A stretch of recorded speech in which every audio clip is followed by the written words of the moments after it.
Ladies and gentlemen, the following is another outstanding episode of the Wrestling Fans Podcast, Ringside Society. In one corner, we have the greatest thing on God's green earth. No, we're not talking about money, Mary Jane, or Popeye spinach. He is the tranquil dart of Ringside Society, Delaware's greatest American hero. And whenever he goes to Taco Bell, he asks for a cheap burrito because he loves the combination of chicken and beef. It takes two to make a thing go right. He's Rob Bass, and you are not. And in the second corner, we have that ocean crossing, straight up Boston, flight catching, shot glass snatching. Where's he going next? Nobody knows. 3 continents down, 3 more to go. No cap, straight facts, the worldwide star boy, Remy Blue.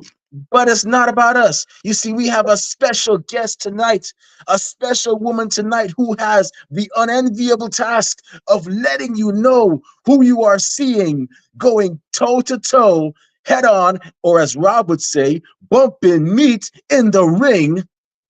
She is also, like myself, a fellow military veteran. Thank you for your service.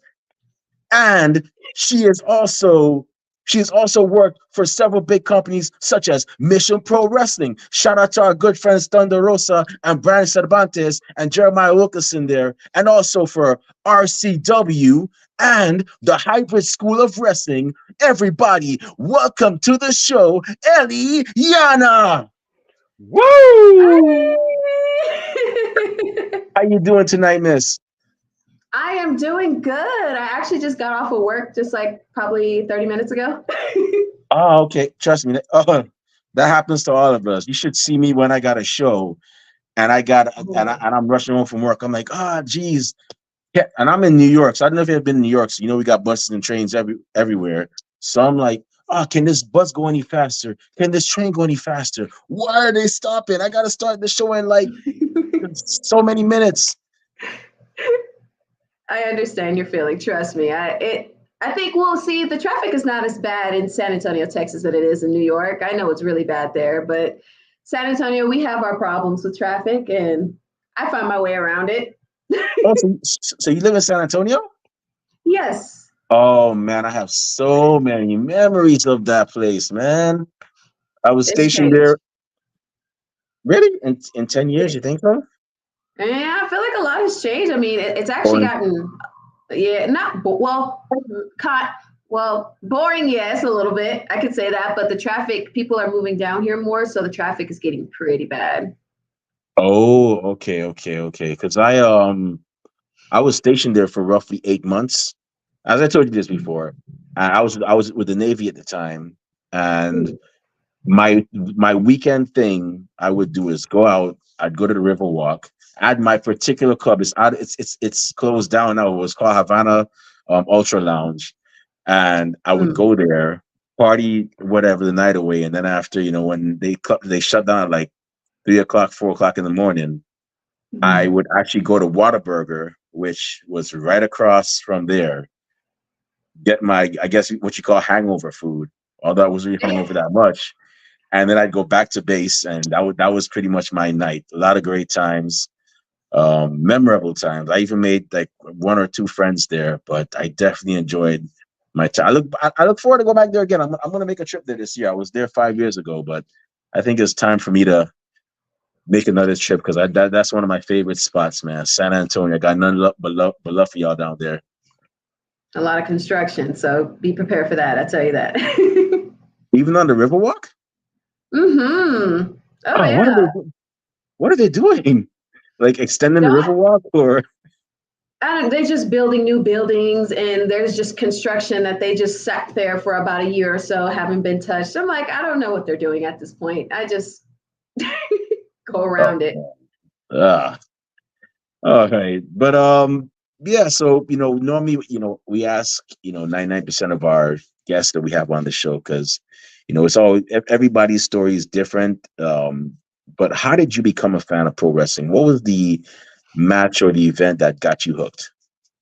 So actually, it was back in 1999. Me and my oldest brother, we were kind of bored one day, and we were just kind of scrolling through the cable channel because we had nothing to watch, and we skipped past Raw, and we're like, "Wait, what is that?" So we went back to it, and it was the Hardy Boys. just, doing their thing, Jeff Hardy just doing his thing and Matt Hardy just there. So we instantly got hooked. And then from 1999 all the way up until this point, me and my older brother, we watch wrestling. So yeah. Wow, that's cool. That's nice. You joined smack dab in the middle of the Attitude Era. I could only imagine like the looks on your parents. Like they were like, he said what? They did what? Yeah. It was so bad. I think my mom, she was kind of against it at first because she was like, what are these men just throwing each other around in the ring? And I'm like, I don't know, but it's entertaining. Jeff Hardy became somebody that I was super, super interested in. I just love the way he was, his charisma, the way he wrestled. And like my mom, she refused to buy any of the pay-per-views. She's like, I'm not wasting my money on that. And so we're just like, oh, so we had to wait until Raw or SmackDown to see the previews of the matches on the show because she wouldn't buy it for us. Ah, okay. Wow, you had the same I guess childhood I had, because I remember I'm from Guyana, so we had it worse. We didn't get no pay-per-views. It was like, but what happened was I had the cool mom. So my older cousin and I, who was also a wrestling fan, we'd ask her, hey, can you tape WrestleMania? Can you tape this for us? And she'd tape it for us and send the tapes down, and we sit there and watch it. And that's how we got to see the pay-per-views.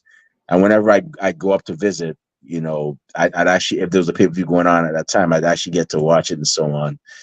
I had one of the cool moms. I knew better than to say any of the stuff on TV or doing the stuff on TV, although I did give a couple people the people's eyebrow, but who's going to get in trouble for doing the people's eyebrow, but a lot. So, but with that being said, did you ever get in trouble? My man, see, my parents let me do pay-per-views, but my dad, he went and he was like, I got a black box from Philly and stuff, so we hooked it up, and yeah, we didn't have to pay for nothing. And then when I moved out, what I mean, it was like, here you go. So I was good for a while. So. Yeah, this is back in the 20th century, so I guess they ain't got to come for me now. What I mean, Oh man, I grew up with VCRs. Whenever me and my brother wasn't able to watch Raw SmackDown, we had the little VHS tapes and the little VCRs, so we put it in there, schedule at a certain time, record it, and then when we were done, we came back, boom, we just watched it. But man, times changed. Yeah, you can't record it now. Yeah. Well, you can't DVR. You got DVR. I keep forgetting. See, I'm in my 40s. My mind slips sometimes. Yeah, those are definitely some crazy. Those are definitely some crazy times. Yeah, but man, that was the Attitude Era was definitely something. So I was gonna ask. So did y'all ever get in trouble for doing the DX cross chop? Oh, yeah. All the time. My brother, I think when me and my brother find out about D-Generation X and how they used to do the suck it symbol, bro, we and my brother are so excited when we saw that on TV. So we went to school, and like, since my brother was doing the suck it part, he was like, wait, you're a girl, so you can't do that. So there was I forgot, I think it was on Raw, where China was doing this to her chest, right? So I was like, oh, I would do that. We both got in trouble because we weren't allowed to do it. So I grew up. So like I said, I grew up in Guyana, so we got different cultures. So I did it rarely, and I would do it when nobody was watching. I'd be like, I'm just. So, get this. Even bigger trouble. And looking back, I was like, man, because in my 20s, I was like, man, I was a really risky person. I didn't know what I was playing. I once had a coworker tell me something, and I just hit her with the suck it chant, the suck it. But she never told me. She used to tell me some messed up stuff too. Because I'm like, man. So I was like, I used to do that back to her. But when I look back, I was like, man, I was really playing with fire, man. Like, geez. You could have gotten serious trouble for saying that. I don't know why the teachers would get so offended when we did that. I guess because the way that it implies, but we were kids. You didn't know no better. Yeah, it was definitely a crazy time. So, what would so did you ever get to go to like any of the shows growing up? Did you ever get to meet like any of the wrestlers like Jeff Hardy or? I think Well, I know me and my older brother, we went to a indie show where Bill Goldberg was actually wrestling. I don't remember it. I was still so young. The only thing I remember was after the show was over, me and my brother approached Goldberg. We're just like, "Oh my gosh, you're such a big fan!" And he kind of joked around, was like, "How's about you go give me a hot dog?" And we're like putting money together. We had like $6. We're like, "Oh, Mr. Goldberg, sir, we're gonna go ahead and get you a hot dog." And he was like, "No, I'm just playing."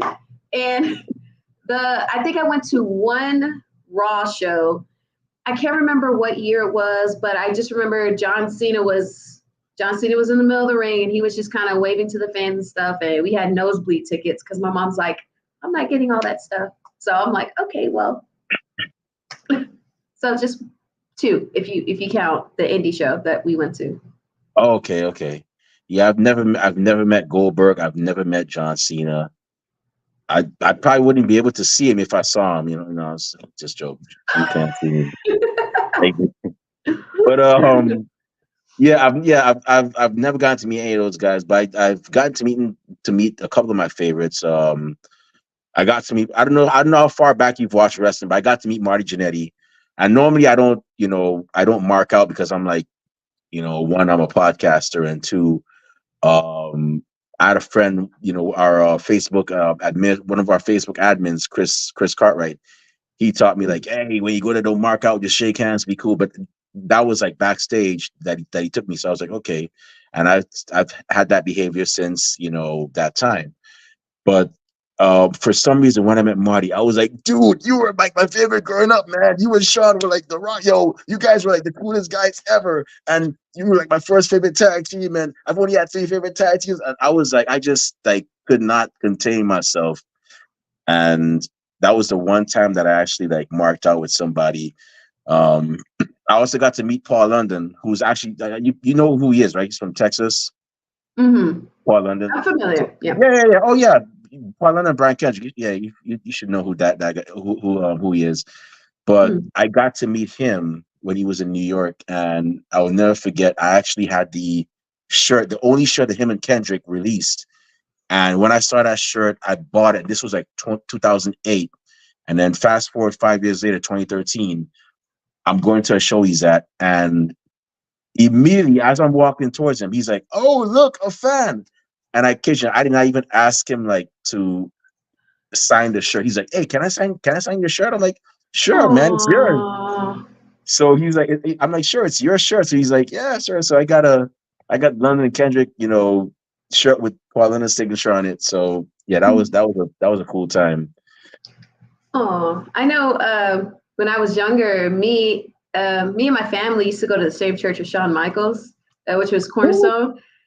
And like, I think that was the first time me and my brother actually saw a wrestler outside of the actual out of everything. So when we went to church, my mom sat next to him, and then me and my brother just kind of looked, and we're like, Mom. And she's like, what's wrong? She thought something was wrong. And I was like, no, do you realize who you're sitting next to? She said, who? I said, that's Shawn Michaels. Right. And him and his wife just kind of sitting there glancing at us. So we had to like kind of calm down. My brother ended up getting an autograph from him, but I don't know where I was, but he ended up getting an autograph. And then the second time when I asked, he was kind of like, no. I was like, oh, my heart broke. So Yeah, that was an experience. it happens.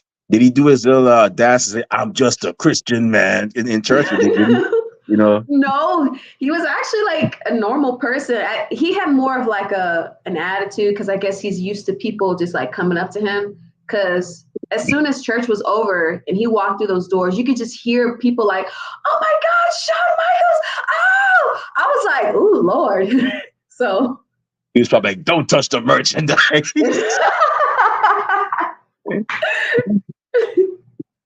Yeah. I would like to meet him.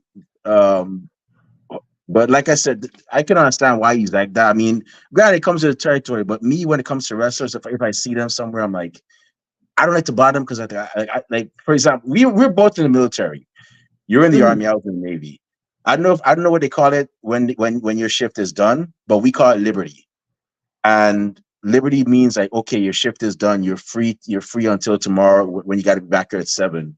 So depending on your job, you gotta deal with so many people. And it's like when I'm like I was a corpsman and I'm like I deal with patients every day. So I'm like, when I'm done with patients, I don't want to see nobody. Leave me alone. Don't ask me nothing. I understand you got issues, but there's somebody on call. I'm just trying to unwind, So that's why when I see wrestlers, I'm like, don't let me mess with them. Don't let me. Like, even if I see you, I'm like, oh look, there's Elianna. I'm like, yeah, she's on a personal time. Let me just leave her alone, or just say, hey, great job, and just keep it moving. Because I understand people like their personal time and their personal space. So I kind of understand where he's coming from.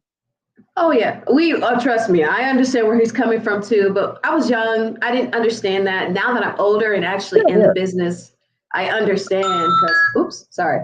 I actually understand because it's like, you're traveling, you're doing all this traveling, and you barely get to see your family. So it's just like that is your time to spend time with your family and stuff like that. But I mean, I'm a nice person. So even if you did were to come up to me, they're like, oh my gosh, hi, how are you doing? I'll be nice to you. Because I'm like, I'm still not used to people coming up to me saying that oh, I'm a fan of yours. Because when they say that, I'm like, what? You? It kind of freaks me out. Well, not freak me out, but it feels like an honor. So I'm just like, oh my gosh, you're so sweet. And I'll have a conversation with them. I'm nice. But if I want to spend my alone time, I'm literally just like in my house. I don't go Oh, nowhere. smart choice. Smart choice. Yeah. Hey, I could the way I see you ring announce. I can tell there's gonna be a lot more people going up to you. For some reason, whenever I see you, even your reactions, you remind me so much of Samantha Irvin. I don't know why. It's like when I see you, I see her, and it's like, and it's not because you're both black. You're both black. It's like it's just like the Oh, reaction is like there's just like I'm like yeah, like I just can't help it. It's like they're kind of like I see the same reactions and the same energy that y'all have. So I could definitely see, a lot more people, go up to like, oh, it's you, Eliana. Can I get a picture? Can I get an autograph?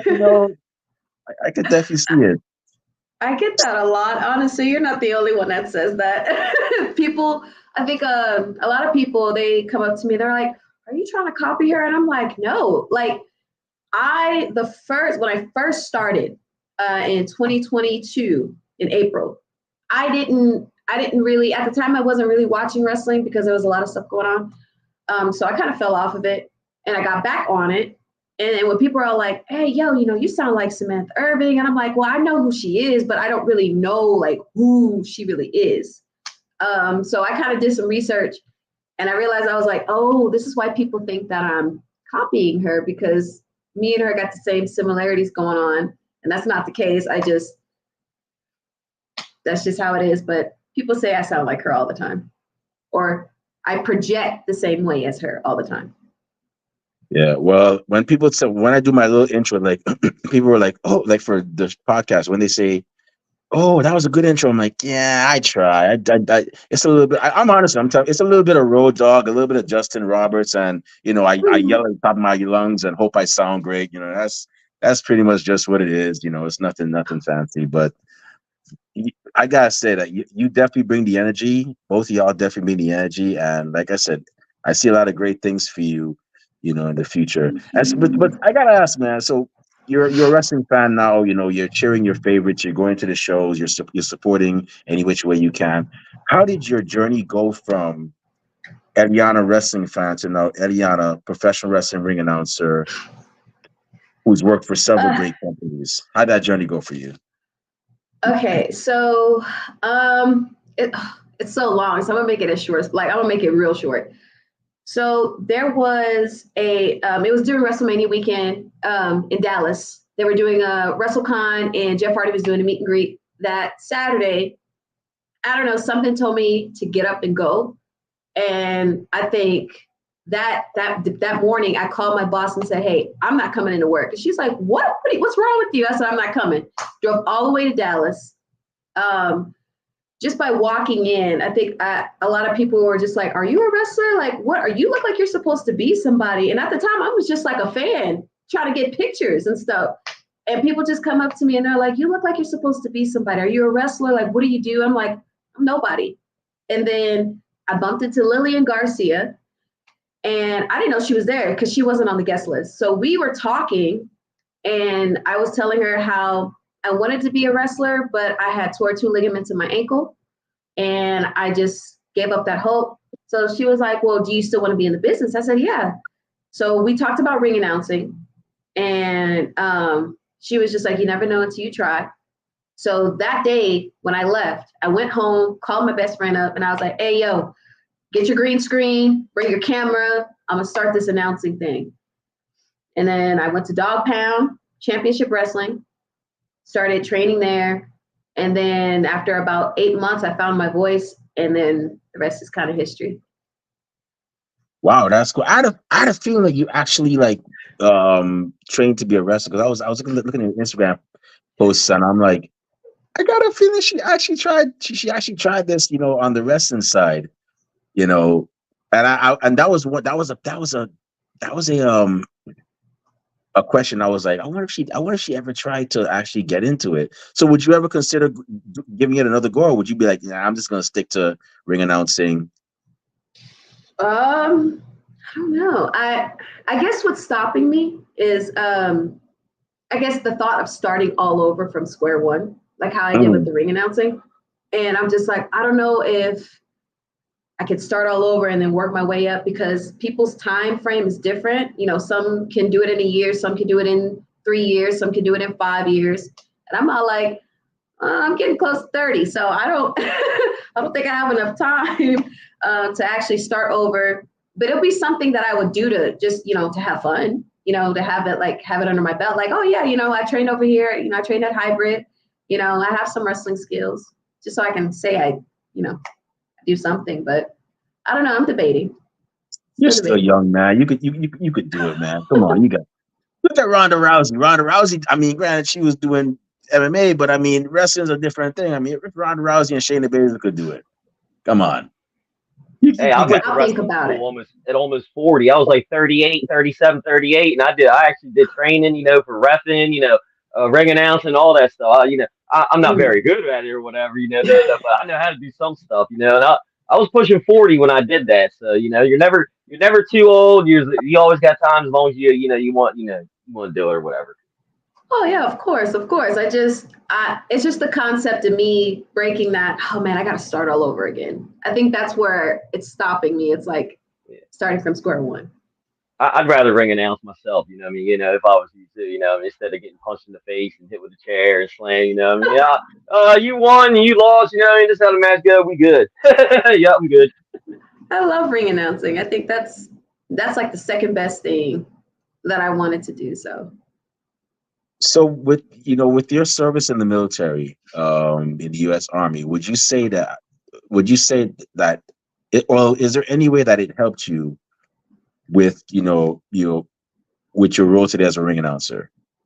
yes, I can. Yeah, I could definitely say that.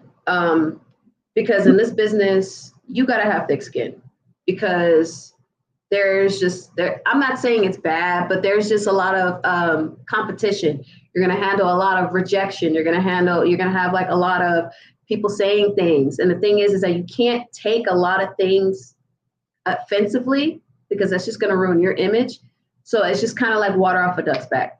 You got to stay disciplined. You got to stay consistent. You got to stay like focused. You can't, like, if you go to basic training and you're not focused, you're not paying attention, you're not disciplined, you're not going to pass basic training. What's the point of you doing all that work and you're not going to graduate? So you got to stay disciplined. You got to stay in shape. You got to make sure you stay on top of your game. And what I learned from the military, I just carried it over.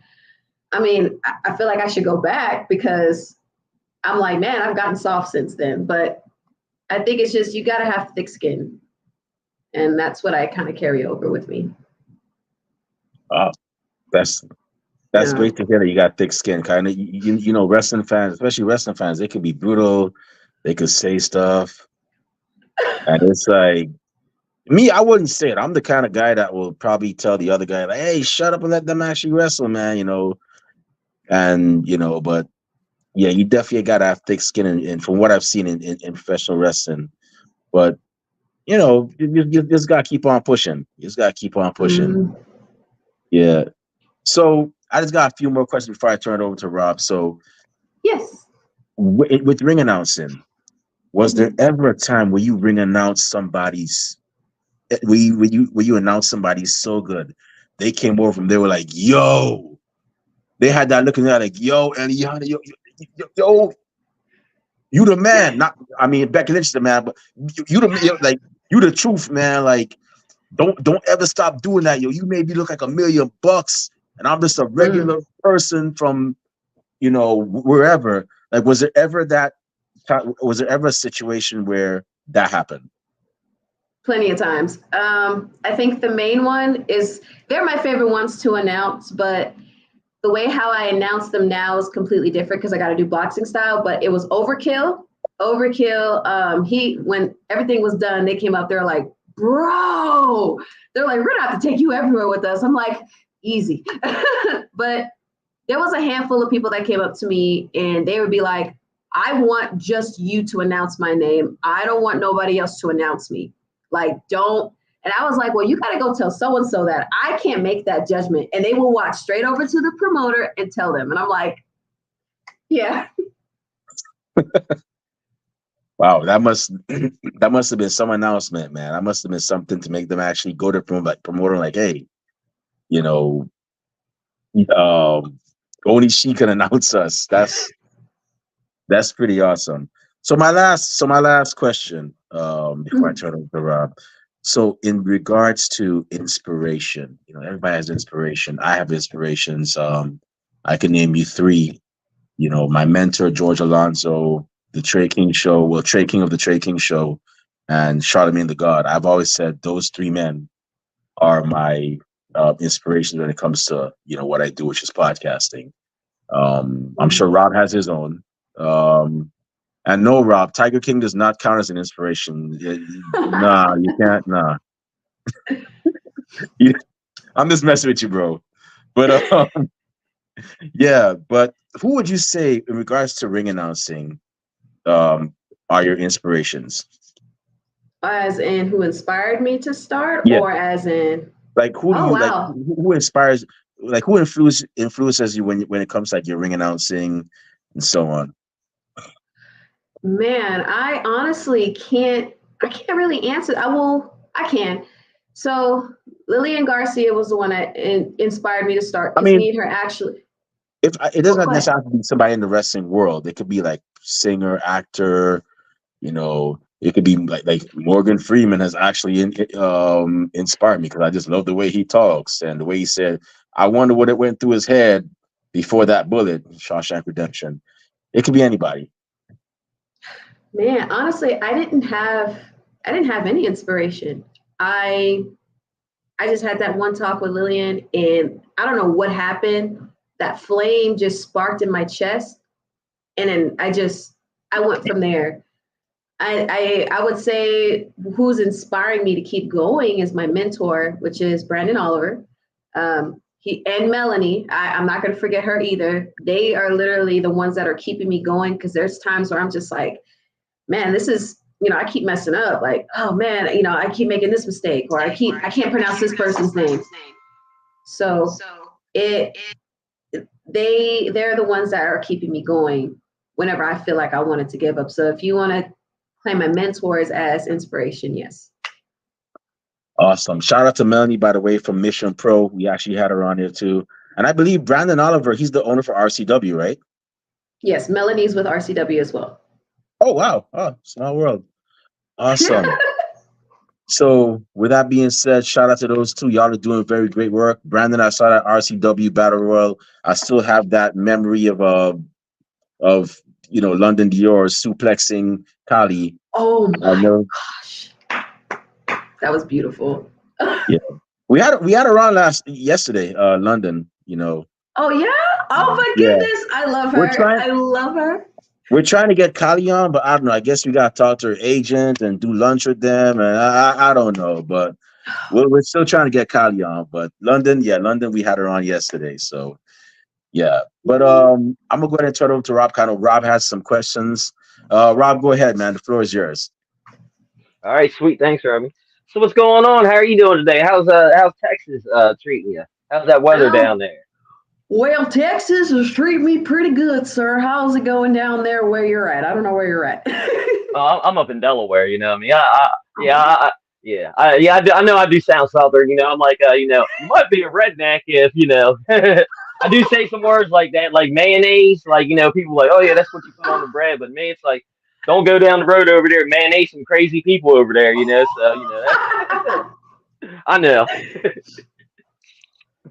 So how's everything going over there? You know, what I mean, Texas is huge. This stuff, you know, what I mean, like, are you close to Dallas and all that, or like San Antonio, or is that like? Because I'm in Delaware, and like, I could get to like Remy in New York in like 5 hours or something, but I pass through a few Oh states. So yeah. like, are you close? You know, like that, like Dallas, all that, Houston, all that. Yeah, Dallas is about 4 hours. Houston is 3 hours, like 3 hours and 30 minutes. Austin is like an hour. Um, I'm not sure other there's Texas is huge. I mean, Oh how yeah. is it that you're in the same state and can drive like 10, 12 hours in the same state? It's Mm-hmm. ridiculous.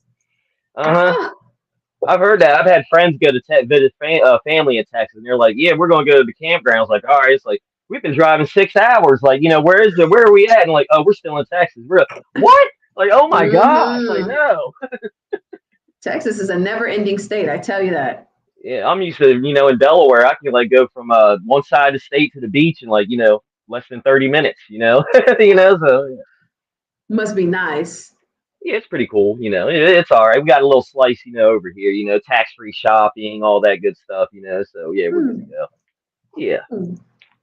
So you're talking about, you got to, you meet Lillian Garcia, started ringing announcing, got that fire in you, and you wanted to do it.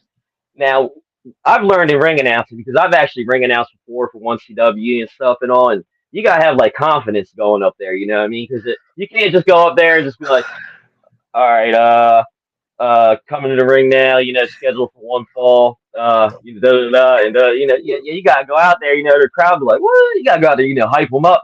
So. Did you always have that confidence, or was it like something you're like, all right, you build up, and then one day you're like, oh, this is this is Kate now. Oh yeah, I was very, very insecure. Like I'm not gonna hide that. I was very like, ah man, I had social anxiety. I didn't know how to talk to people. Like it was so I was like more on the chubby and awkward side, kind of more towards the 200 pounds. I was like 190 at the time. So it's just during the time, a lot of people are like, okay, if you want to, you got to look presentable. So you're going to have to start dropping weight, blah, blah, blah. And started, I didn't really start getting confidence until I was at a certain weight and I was doing it for about 8 months. And that's when everything started to get comfortable. I had to get used to things because I wasn't used to large crowds. I wasn't used to like people coming up to me and talking to me. And I'm like, no. So I was insecure, but over time, when you start to, start dressing a certain way and start appearing a certain way, your confidence starts to go up. You start to get comfortable about what you're doing. You still mess up, but you won't like harbor on like, oh my God, I can't believe I messed up on that guy's name. And it will stay stuck on you for days. But now I'm just like, okay, that was a mistake. Next time I could do X, Y, and Z to fix it. So yeah, over time, it took me about 8 months. And then I got comfortable, I got confident, I'm able to talk to people now. So it's just a process. That's cool. So, so what was that like the first time, like maybe during a intermission or after a show, somebody come up and was like, "Hey, do you mind if we get a picture, or can you sign this for me?" Or da da da. What were you like?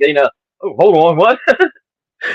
Yeah, I think the first time that has ever happened to me, I was actually shocked because a lot of people say like the wrestlers are like the biggest focus, like the ring announcers and the referees and the commentators are more on the background. You're not really Mhm. supposed to do much. You're supposed to put the wrestlers over. Yeah. So it's like when they came up to me, they were like, "Man, you sound amazing." I'm like, "I do." Oh my gosh! When I had my first autograph, I went home and cried that day. I Oh man. cried. I was like, I'm actually doing this. Like people actually like how I sound, and like I don't know. It was just it's something. It's I hold certain things special to me like that because I'm all like, if I'm inspiring other people, because I have people in my DMs talking about, oh, can you start dropping tutorials on how to become a ring announcer? Like, what do you do? Like, how do you take care of your throat? And there's little kids that come up to me and be like, I want to be like you when I get older. And I'm like, oh, I want to cry. It's so cute. Yeah, that is awesome. You know, what I mean, yeah, especially when little kids come up, like, can I get a picture or an autograph? That's like, oh man, I've had that before, and I'm like, man. I had one kid come up when I was rapping. He was like, "You're my favorite rep and stuff. You would know what to do here." I was just like, "Oh, I remember I was talking with some people, and they're like, oh," I was like, "Man, you know what I mean? Like, I don't know about all that. You know, I just stand there. That's all I do. I just count to Hmm. three." Yeah, It's that's not when cute. that first time that stuff happened. I remember it kind of threw me off a little bit. Like I was like, "Really, me? You want my autograph? Like it's gonna bring down the price of that or whatever." You know what I mean? Like, Oh my gosh, it's a surprise to you. It's like, whoa, like I don't know, like it's I can't explain the feeling, but it's a good feeling. It is just mhm. I don't know. I just can't explain it. So every time I see people that are fans of me, I will give them a hug, or I would say thank you for being, a fan. Thank you for being a supporter, because you don't have to be. And when I get sponsors, I'm like, oh my gosh, thank you for sponsoring me, even though your support is enough for me. Like, Mhm. you know? So it's just I don't know. I mean, it's a good feeling.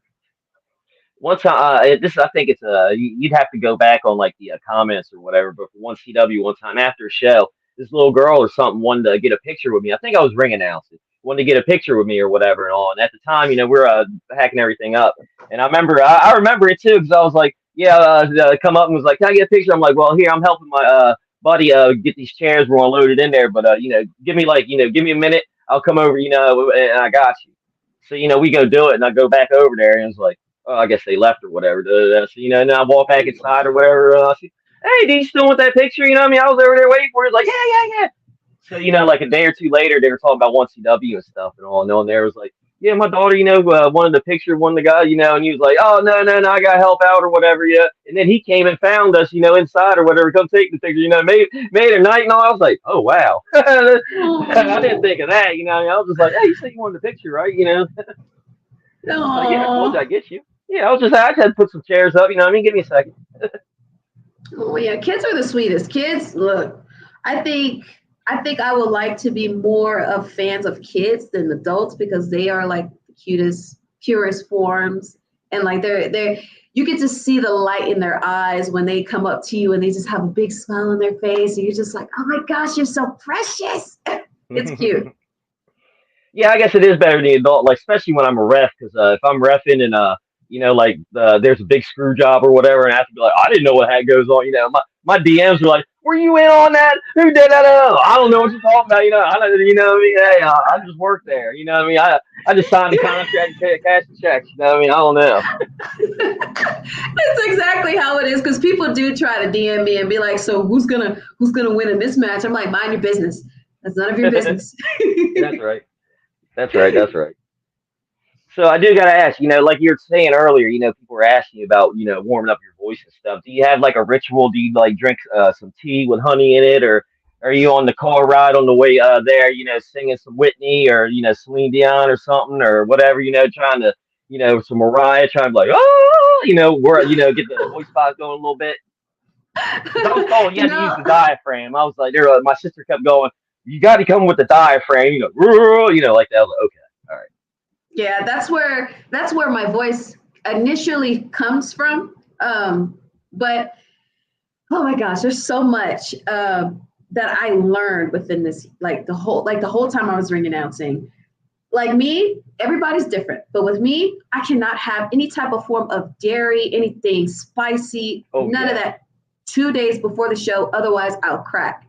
And if you do hear me crack, it's because I broke the discipline and had like a bowl of cereal or something spicy before the show, which I know better, but I still do it. Um, I do vocal warm ups. I do have a vocal coach, but what she's teaching me, I could kind of learn on my own now. So, but she always tells me, use your diaphragm. That's where you're going to get your voice from. Use your diaphragm. So I'm like, Yeah. okay. So sometimes I don't use it, which causes my throat to hurt. But when I do use it, that's when it all comes out. for teas, I drink ginger. There is some throat coat teas that I use. I can't get them right now. They're in my cubby.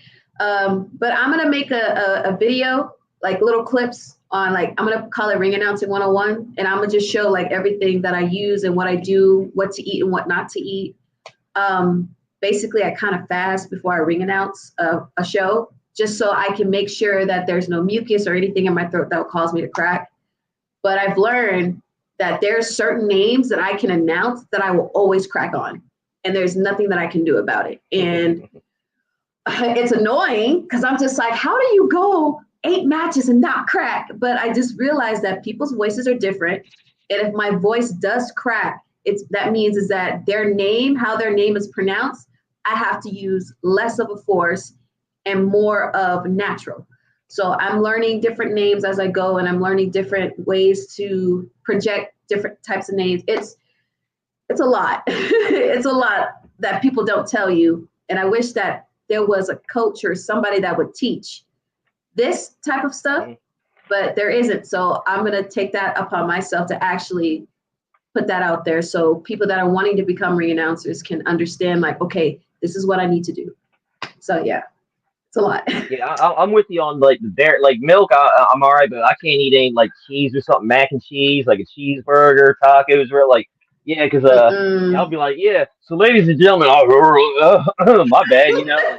And then I do have to warm up my voice, like like on the way there, I'll sing, because I'll sit there and be like, now coming down to the ring, I'm like, oh, okay, no. So I gotta like warm it up, because yeah, it'll do that, yeah, I know what you're talking about. That's a good one. I always forget about that. Yeah, and some people, don't do that cheese thing. I mean, cheese is at least a day or something, a couple of days. Yeah, you're right on that. I keep, and the thing is, I know better, and I still do it anyway. And I'm thinking, no, my voice is going to be fine the next day. Don't worry. But my body digests slower than most people's. So if I were to eat a bowl of cereal like a day and a half before the show, I'm gonna crack. I don't care how much throat sprays that you use or water that you drink, you're gonna crack because your voice has mucus in your throat that it's gonna take about 2 days to get rid of. So yeah. That's right. Yeah, that's why I'm glad I don't smoke cigarettes, man. I was like, man, I don't think I could do that, I mean? I'll be like, woo! Like, oh man, this hurting. Oh man. So, speaking of that, do you remember your first show that you ring announced? I mean, what was that like? Where was the anxiety on high? Was there butterflies in the stomach? Were you like, did you get comfortable throughout the show or whatever, on your first one? Never. Did not get comfortable at all. My first show was Castroville, Texas in September. That was my first official show. That was with Dog Pound. I just remember that day too. I was just telling everybody like, man, I know I'm going to mess up. I was so nervous. I had the flashcards in my hand, but they were in my face like this. So people are like, we can't see your face. I'm like, my anxiety is high. People are looking at me. I don't know how to talk to people. And, I'm going to do a little montage probably sometime during the weekend to show y'all like how I was, but I was really bad. And usually sometimes when I feel like I'm not making it or not going anywhere, I always look back on those videos and I'm like, man, I don't do that anymore. Oh man, I don't move around the way I used to. I don't shrug up my shoulders whenever I get nervous. I stand tall. That show was really nerve-wracking, and I did mess up a lot. I mispronounced names, everything. I got coached really bad that night. Oh man, no. See, Leah, now are you able to find it on YouTube, your show, or is it like buried in a vault, somewhere, deep, in Utah or something somewhere? No, I got to show you the link. It's kind of like a private one. So if I share it with you, you're able to see it. Okay.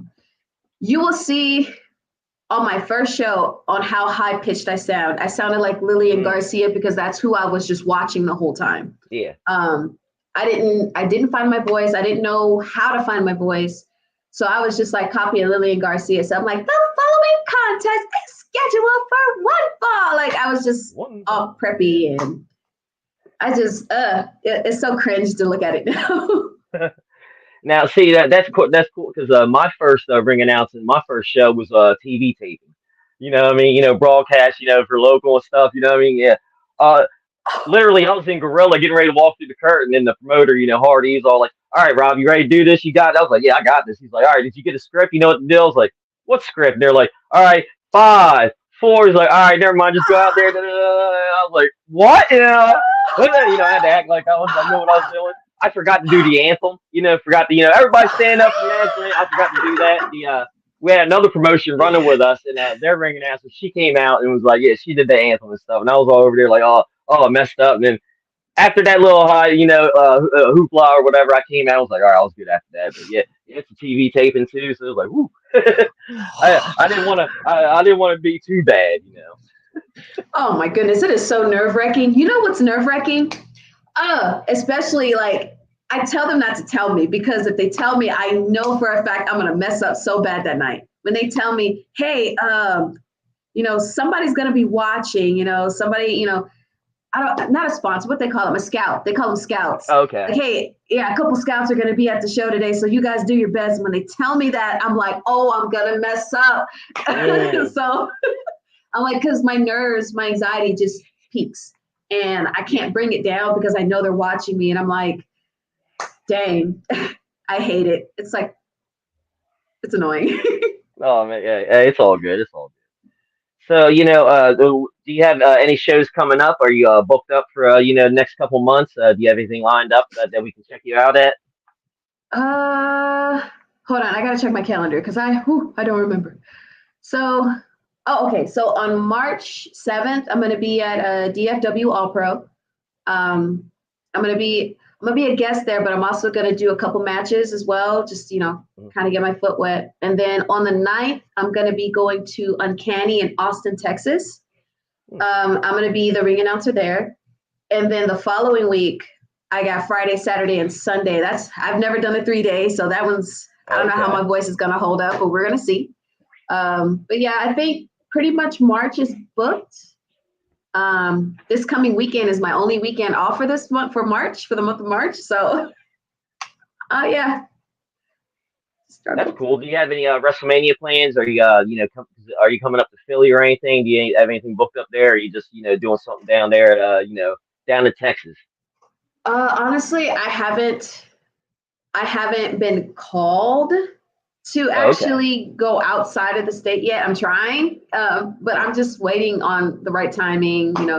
Divine timing is always the thing here. So actually, well, no, it's in the works, so I can't say nothing yet. I can't say nothing about that yet. But there is that I am planning to go out, but it's just I gotta wait until everything is set and everything is being sent out and the posters made, and then I'll make an announcement. But yeah, hopefully I'll start going out of state more soon. Oh, that's awesome. So yeah, like when you think Texas, going out of state was like, well, Texas is big like a country. You just like do your own thing. That whole state, you just one corner to the next, you're good. Literally. Oh my Yeah, pretty goodness. much. Now, where's the farthest you've traveled so far? For ring announcing, have you stayed pretty much close to San Antonio, or have you gone out like what's that city all the way over into El Paso, like El Paso, Texas? Have you ever been over like over that way, or for ring announcing, or you just been in Corpus general Christi. area right now? Corpus Christi, I no, I don't haven't done Corpus Christi. I know that the furthest I've traveled, for ring announcing. I don't think I've traveled anywhere further than Dallas. But I know I have a debut coming up in July. That's going to be in Lubbock, Texas. I think that's the furthest. That's like seven and a Okay. half hours out. Um, I do have a few people that want to fly me out to like Oklahoma or Ohio, but I'm just like, I don't know just yet because they're not giving me enough information about their promotion. So I'm guessing it's not Okay. like, yeah. Yeah. So I gotta know before I go. Yeah. Yeah. I don't blame you on that one. Yeah. Yeah. Yeah. I'm with you on that. So I do got to ask, yeah, since going living in Texas and stuff, do you have any crazy traveling stories that have happened? Because there you all have those crazy animals like what armadillos, in chupacabra down there or whatever, stuff like that. Like have you ever like come across that stuff, driving in Texas? Yeah, of course. I Woo. think I think it was one night where I was traveling back from Dallas. No, yeah, Uh-huh. I was traveling back from Dallas, and I was telling myself, I'm like, maybe I should get a hotel or a little motel, spend the night. But I'm like, no, I want to go home. I want to be in my bed. So the show didn't end until midnight, okay?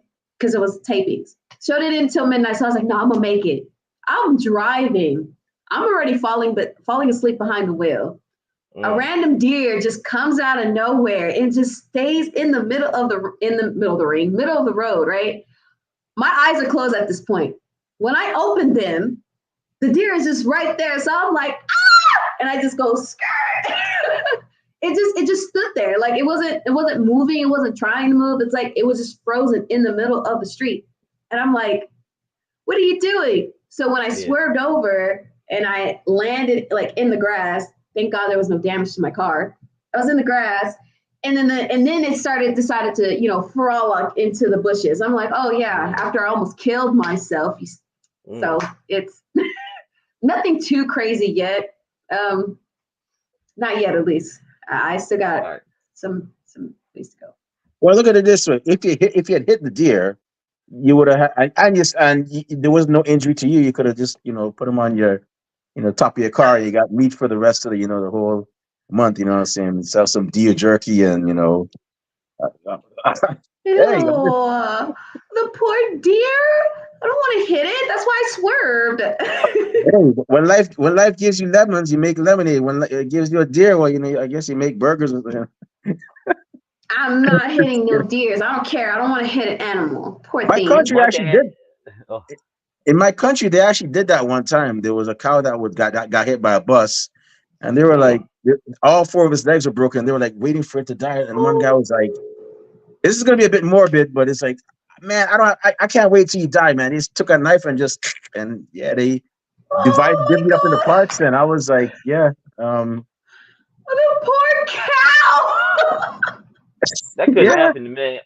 I'd end up doing like Jim Carrey, me, myself, and Irene, where he tried to put the cow out of its misery, and then they went on the news, like, man, he shot the cow 6 times, and if it still survived, it's going strong, what I mean? He's like, oh my God. I don't want to hurt an animal. Poor Yeah, I'm like thing. that too. I actually have deer come around my yard and stuff. They'll run around and stuff. Like I feed squirrels in the morning. I'm a crazy squirrel person. I got 3 beagles, and yeah, sometimes deer they'll come and steal squirrels' food and stuff. So. Yeah, deers are wild. I think I get a not think, but I get a lot of cardinals. The redbirds by my window. Mm. They're so cute. I try to pet one, but I didn't have enough food in my hand, so it kind of flew away. There you go. Once I had a hummingbird come up to my door. It was like springtime. I had the screen doors open. I'm sitting there chilling on my love seat, and I look out the door, and there's a hummingbird. Like, I'm like, what? I'm like, yeah, where's this coming from? I guess because I just cleaned, smelling some, flower stuff or whatever. So, like, okay, maybe that was it. Mm. Oh. Now, before I pass it on back to Remy, I do gotta ask, are there any, new movies and TV shows you're into right now? Because I'm always trying to find something new because I watch the same stuff over and over again, like comfort shows. So I'm I always mean, trying to branch out, find something new. you kind Is of there sound anything like me you've with been fun. watching or could recommend? Honestly, no, I can't. Mm, I am not a big TV watcher unless it's wrestling. okay, But okay, I can probably recommend you some games. I play okay. Yeah, games a I lot. like gaming. Yeah. So what games you Okay, got? so right now, I don't know, but I grew up with her. I got the remastered Tomb Raider game, Lara Croft. Oh yes, I love that game. That one, oh my gosh, woo, once I start playing it, y'all will never hear from me for the next 2, 3 days because I will play that game to death. I'm really big. It's Dead by Daylight, a lot of zombie games. So Call of Duty zombies, Call of Duty in Mm, general, mm-hmm. Left 4 Dead, Back 4 Blood. Actually, I have a list. If you want me to get serious, actually no, Okay. I'm gonna calm down. But I'm a pretty big gamer. I like to play a lot of video games. A lot of people don't really know them, but there's some older games like Ninja Gaiden and oh yeah, what's that other game? I freaking love Ninja Gaiden. Oh my gosh, Ryu Resident Hayabasa. Evil. Yes, I bought any game that they've remastered and they let out, I have it right now. Resident Evil is probably also another big one that I'm addicted to as well. I grew up with Resident Evil. Man, there's a lot. There's a lot of games. I don't like Apex. Don't ask me to play it. I refuse to play it. There's a lot. Once I get my list up, but by the time the list comes up, it's gonna probably be already over. But yeah, I'm a big gamer. I like playing video games. Not really necessarily. Let me see. Is there anything else I'm really into? I don't know any TV shows for you. I'm sorry. No, you're good because I'm a gamer too. I love the Call of Duty Zombies.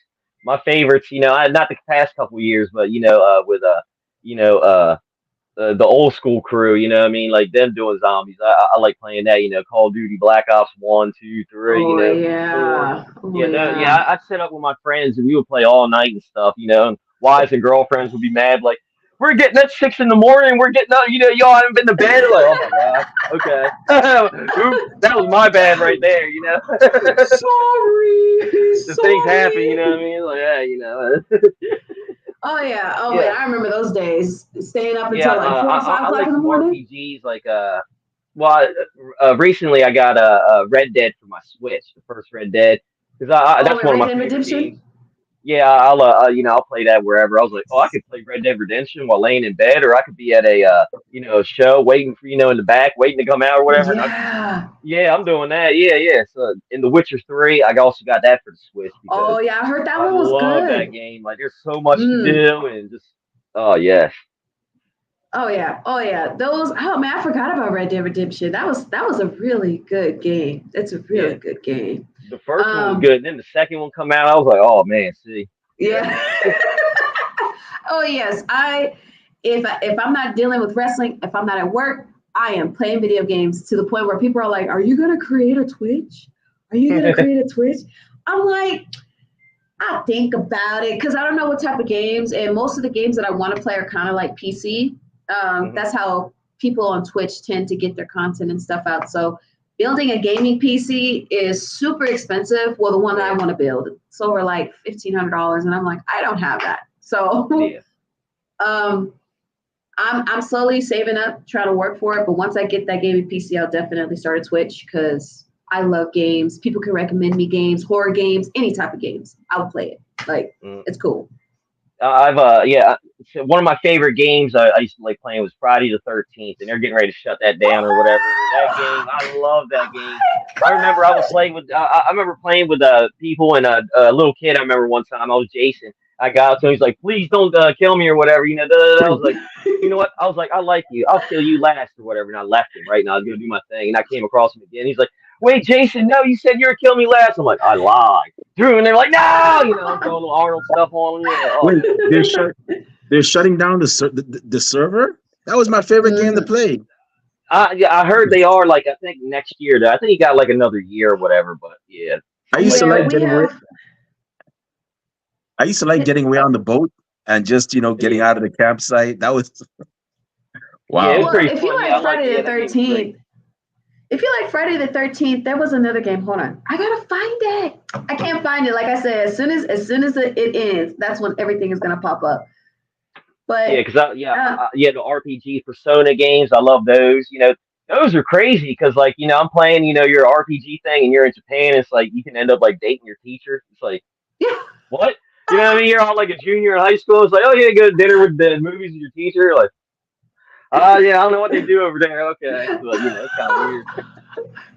Oh yeah. If you like Friday the 13th, I think you like Chainsaw Massacre and maybe Dead by Daylight too. Yeah, Dead by Daylight. Yeah, that's a good one. It's I can't play it anymore because like people have been playing it for so long. And it's been so long since I played it. I'll just get like tore up or whatever. It's like I just rage quit. So like, especially with the new killer that came out. Yeah, I tried to play Minecraft back in the day, and I didn't know how to play it. I thought it was like a Lego game. These little kids called me a troll and then booted me out of their server. It wouldn't let me play. I'm like, all right, yeah. So I've never played Minecraft again. I don't get it. I don't understand it. I'm like, all right, if you love it, do your thing. No, I just feel like Minecraft is kind of no, it's nothing like The Sims, but it's fairly. I would say they're a little bit But Now the Sims, I can't play it.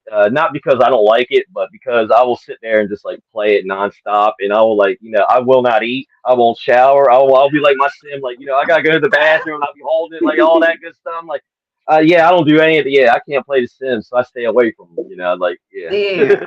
No, Sam's, it's like, oh, I'm gonna pay for 30 minutes, and then next thing you know, 4 hours pass by. You're like, whoa, what the heck? Yeah, hmm no. Yeah, Sims does that to me. Yeah. Yeah, see, I haven't Mhm. gone up to the next generation. I don't have PS5 or Series X yet. I'm still on my Xbox One playing with that because I feel all the games right now are kind of mid, like Suicide Squad, Kill Justice League. I feel like plus the Yeah. microtransactions.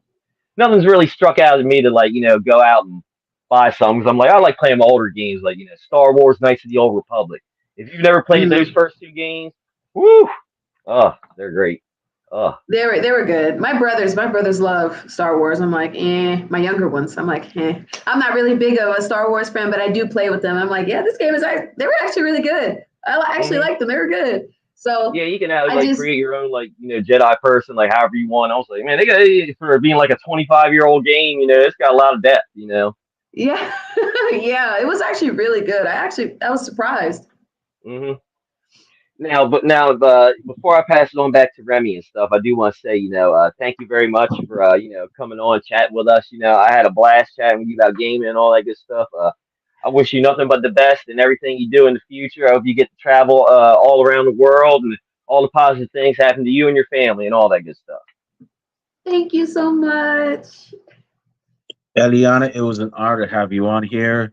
I wish you nothing but the best with your pro wrestling career. I know you're gonna kill it. It would not surprise me. Matter of fact, I would be definitely cheering, jumping up and down if I, when I see that WWE signs Eliana, or AEW signs Eliana, or Impact Wrestling, or whichever big promotion signs you, which in Mission Pro and RCW, they're pretty big down there in Texas. Anybody that actually goes to those promotions. So we wish you nothing but the best, and hopefully we see you on the big screen soon. I forgot to ask you though, what were your brother's reactions when you actually got into the business? Like, were they They like, were "Oh, I'm gonna go actually join supportive. you"? Oh, no, okay.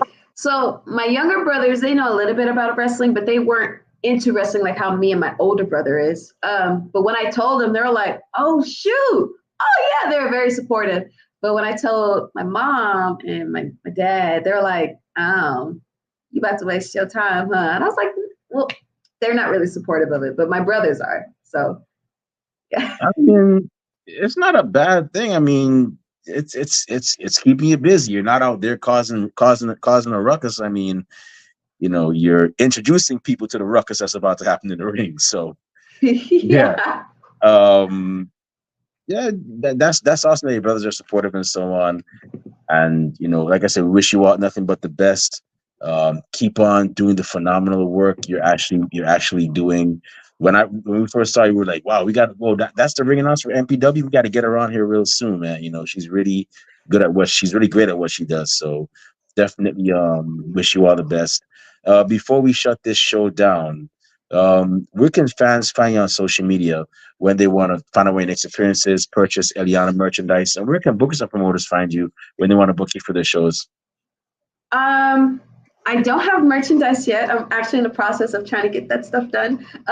It's just there's just the process of getting like everything together and getting stuff done. But if anybody would like to reach me, my Facebook, it's Eliana, which is Eli space ANNA, and then my Instagram, of course, it's Eliana_wrestling. I don't really use Twitter as much, so I think Facebook and Instagram is the best way to reach me. If you go on my Instagram, I have my email where they can reach out to me as well. That's how I got Uncanny in Austin, Texas. So that's how they can reach me. Awesome. Well, it's funny how you mentioned like getting merch. I have a pretty badass. You just gave me a pretty badass idea What? for Lay it on you. me. Lay it on me. I'll have to tell you. I'll tell you in the DM.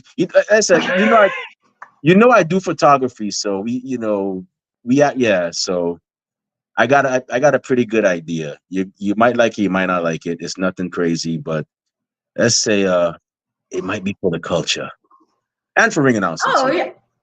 Yeah. Oh, don't So worry. It was my merch had something to do with a little bit of that, but like I said, it's gonna be kind of like a surprise because I was waiting until I hit 1,000 followers, and I'm over 1,000 followers now. I'm like 1,040, so I'm like, wow. keep on going. So I'm Long, long, trying.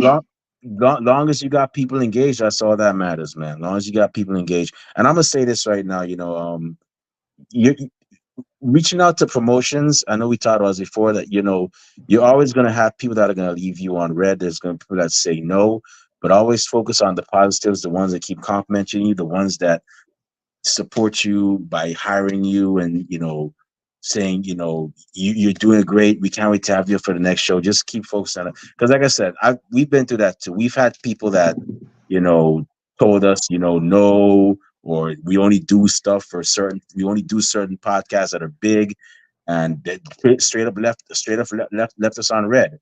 What we normally do is, okay, you left us on red for like 5 days. Okay, well, thank you for your time. Thank you for at least reading the message, and we keep on moving. We don't have time to run behind people. I've had one wrestler who, the only hint I'm going to give is, she was down in Texas, and I was a huge fan. I'm still a huge fan of her, but she straight up told us no. I'm like, okay, all right. But then again, I remembered who I am. I'm Remy Blue, and this is not my first time doing a podcast. I've been doing this for like 10 years now. So I'm like, who can I get that is just as big as her? And you know who I ended up getting? I got two people. I got former WWF Women's Tag Team Champion, Princess Victoria, who was the Oh wow. first WWF Women's Tag Team Champion for WWE back in like the 80s, and has appeared on Dark Side of the Ring. And then I got Heidi Lee Morgan, who wrestled Alondra Blaze, aka Medusa Maselli, for the women's title. So you just got to keep the faith. You'll get where you need to be. Nothing, as my mom says, nothing happens before its own time. And I know eventually you'll get there. Just have faith and keep believing. You are phenomenal. Don't know what do I tell you that differently. Just keep on grinding. And Thank those of you. y'all listening and watching, make sure you follow this woman. She is that good at what she not that good, as 2002 Triple H would say. She is that damn good. Make sure you follow her. Hit that like button, hit that subscribe, that follow button. When that merch drops, make sure you cop that merch. If you can't go to the show she's going, that's another way you support indie wrestling is by purchasing the merch of your favorite indie wrestlers. I keep telling y'all, for those of you that say, "Oh, you're not going to support indie wrestling," it's not going to be fun when Rob Bass gets in your house, eats all your food, and leaves a skipping rope in your refrigerator. You know what that means? That means you got to skip your meal because Rob done got all your food already. And you see how he's skinny. He'll definitely do it. So make sure you support indie wrestling, man. It's a great thing. But anyways, with that being said, it's about time for us to shut this show down. My eyes are getting heavy. My stomach is rumbling. That means it's time for dinner and a nap. Maybe not in that order, but before I partake in those activities, we just want to thank you by tuning in live tonight. Thank you very much. It really means a lot to us.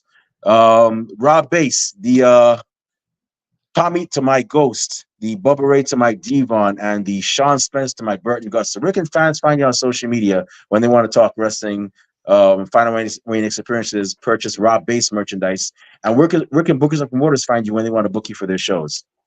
All right, you can find me on Twitter, Instagram at Rob_Base82 and at Facebook Rob Base.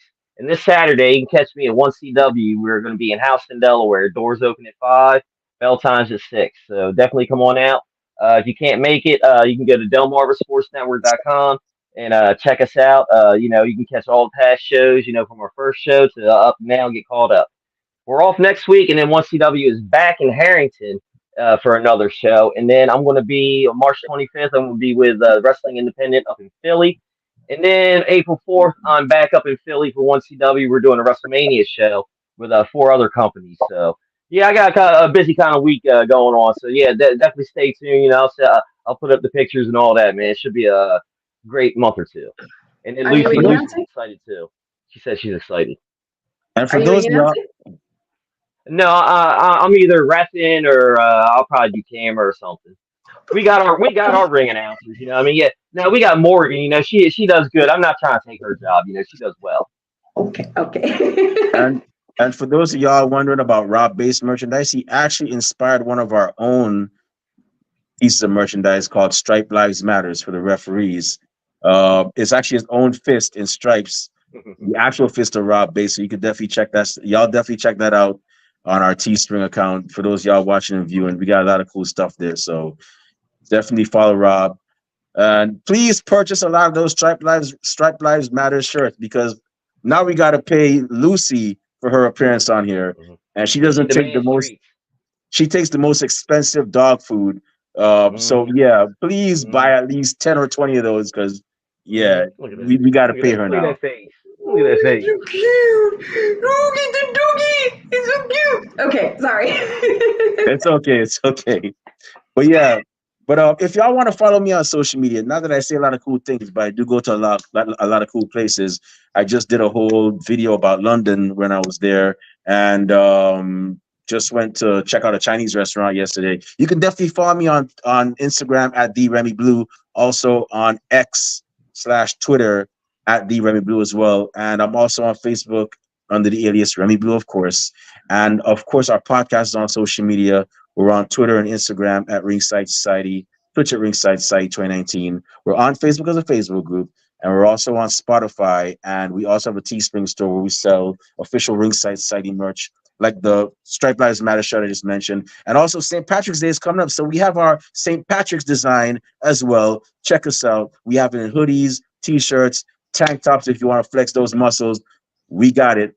Just definitely check us out. And last but not least, we have a YouTube channel where you can see great interviews like this one, the one we have with London Dior, Maya World, Anakin Rosa, who is the son of Thunder Rosa, and also Melanie from Mission Pro as well, another great person who does production. You can find all those great episodes on our YouTube channel. And to see them, all you gotta do is something really simple, just simple. Go on YouTube, type in Ringside Society, and once you see that really good looking dark blue and light blue yin yang sound with the blue flames around it, that's when you know it's us. So make sure you subscribe to all our videos because we got a lot of cool stuff coming up, and you don't want to miss a thing like Aerosmith in 1998.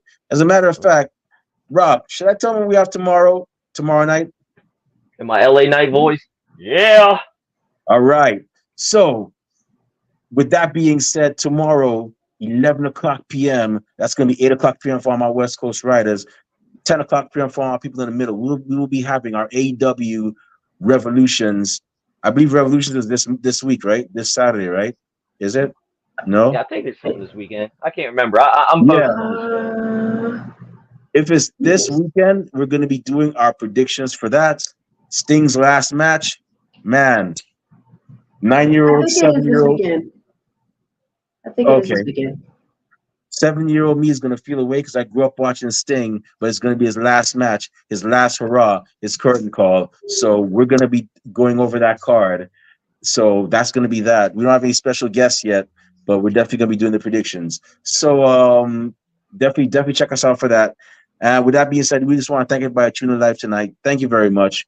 We really and truly appreciate it. We're one of the best wrestling podcasts a wrestling fan could, should, and would listen to, and we're not going to stop being that. To those of y'all that are going to listen later on, we get a chance. Thank you very much in advance. And those of y'all that hate us, can't stand us, really and truly wish we'd go away. Well, like myself at a Golden Corral and Rob Bass at a Taco Festival, we're not going anywhere for a while.